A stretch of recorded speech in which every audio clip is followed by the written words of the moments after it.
Hi students, இப்போ நம்ம example 4.4 பார்க்கலாம். Find the domain of கொடுத்திருக்காங்க. இப்போ நம்ம டொமைன்லாம் நமக்கு தெரியும். The domain of sin inverse x க்கு டொமைன் நமக்கு வந்து -1ல இருந்து +1 சரிங்களா? ஆனா இந்த வேல்யூ என்ன பண்ணுங்க -1 +1 கண்டிப்பா இருக்கணும் இல்லையா? இப்போ therefore -1ல இருந்து இந்த 2 - 3x² which less than 1 இந்த வேல்யூ எப்படி இருக்கணும் -1 +1 தான் இருக்கணும். நம்ம இங்க என்ன பண்ணோம் அந்த எக்ஸும் கொண்டு வரணும். அதுக்காக என்ன பண்ணலாம் ஃபர்ஸ்ட் 2 ரிமூவ் பண்ணலாமா? 2 ரிமூவ் பண்ண பண்ணலாம். இங்க +2 இருக்கு. அப்ப -2 தான் ஆட் பண்ணோம். அப்ப இங்க -2 பண்ண வரும் -3 ஏறுமா? இங்க -3x². இங்க -2 ஆட் பண்ணா வரும் -1 ஆயிடும்ல. 1 + -2 -1 வந்துருமா?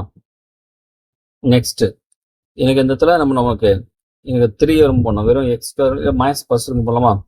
மைனஸ் ரிமூவ் பண்ணா ஏன்னா வெறும் x² தான் வரணும் இல்லையா? x வரணும் இல்லையா? மைனஸ் ரிமூவ் பண்ணாலும் மைனஸா மல்டி பண்ணுவோம். மைனஸா மல்டி பண்ண என்ன பண்ணுவாங்க இங்க இது ப்ளஸ் ஆயிடும். இந்த சிம்பிள் கண்டிப்பா நீங்க மாத்தி ஆகும். 3x கிரேட்டர் தன் அது லெஸ் தன் கிரேட்டர் தன் மாட்டோம். இது +1 ஆகும். என்ன ரீசன் பாத்துங்க. இப்போ 1 லெஸ் தன் 2 எல்லாருக்கும் தெரியும் இல்லையா? இப்போ மைனஸ் பண்ண என்ன ஆகும்? இது -1 ஆகுமா? இது -2 ஆகும். இதுல ரெண்டுத்துல சின்னது நமக்கு -2 தான் சின்னது இல்லையா? -1 ப்ளஸ் ஆயிடும். அப்ப நம்ம -1 மல்டி பண்ணா நமக்கு சின்ன நம்பர் பெரிய நம்பர் ஆகும். பெரிய நம்பர் சின்ன நம்பர் மாறும். அதனால நம்ம மாத்தணும் சரிங்களா?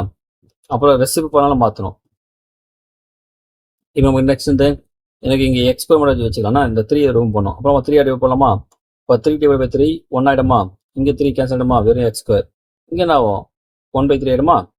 இப்போ நமக்கு வந்து எக்ஸன் தேவை இல்லையா? அப்ப ஃபுல்லா என்ன பண்ணுங்க இதே கொஞ்சம் மாத்தி போடலாம். ஏன்னா இப்போ 1 அந்த என்ன டிசைனிங் ஆர்டர்ல இருக்கு நம்ம அசனிங் மாத்துங்க. 1/3 அதோட எது பெருசு நமக்கு இந்த x² பெருசு. அதை விட எது பெருசு நமக்கு இந்த 1 சரிங்களா? அதாவது இப்போ அசனிங் ஆர்டர்ல போட்டேன். இப்போ என்ன பண்ண நீங்க ஸ்கொயர் ரூட் எடுங்க. 1/3 இல்லையா? which less than equal to என்னது மாலஸ் x போட்டுங்க சரியா? ஸ்கொயர் ரூட் பிளஸ் மைனஸ் போட்டோம் இல்லையா? அது மாதிரி இங்க மாலஸ் x அப்சல்யூட் வேல்யூ போறோம். 1க்கு ரூட் தர 1 தான்.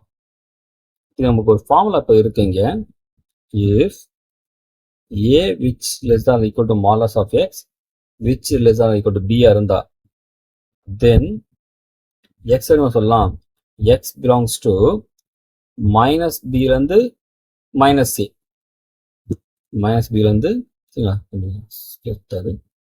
then x belongs to minus b ல இருந்து minus a இந்த இப்போ ஃபர்ஸ்ட் போட்டு போறோம்னா யூனியன் அடுத்து நம்மலாம் a to b. ஏன்னா மைனஸ் வரும்போது இது சின்ன ஆயிடும் இல்லையா? இது ப்ளஸ் ஆயிடும் இல்லையா? அதெல்லாம் பண்றோம். அப்போ therefore இங்க என்ன ஆகும் நமக்கு பாருங்க. அப்போ x belongs to ஃபர்ஸ்ட் வந்து -b சொல்லும்போது -1னா -1ல இருந்து இது 1/3 யூனியன் அடுத்து a to b தானே? a நமக்கு இந்த 1/3 இல்ல இருந்து +1 இதுதான் நமக்கு டொமைன். அவ்வளவுதான்.